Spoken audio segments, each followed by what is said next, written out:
Атаңызға айтыңыз, жашоодо бир эле инсан бар. 6 жол айланып чыксаңыз дагы аны таппайсыз. Неге биз аталарыбызга айтпайбыз? Ата, алтыным кечирип койгун мени.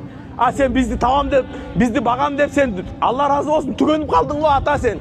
Сен баарынын үйүн чыпырганга дайынсың, уят болгонго дайынсың, намысыңды жоготконго дайынсың, ден соолугуңду жоготконго дайынсың. Бирок биздин үй бүлөнү жоготконго дайын эмес элең ата. Алла разы болсун сенден. Атаке, атам айтат дейт. Атам бизди күндө бизге тапчы эле, жок болсо да биз үчүн бакчы эле. Жетпей калган кездерде атакем, байкуш балам, эмкиде мен сөзсүз табып келем деп айтчы эле депчи.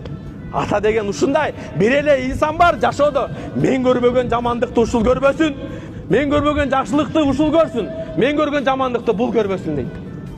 Сиз атаңызды койгон күнү ойлой бериң, сиз эң жакын адамыңызды койдуңуз.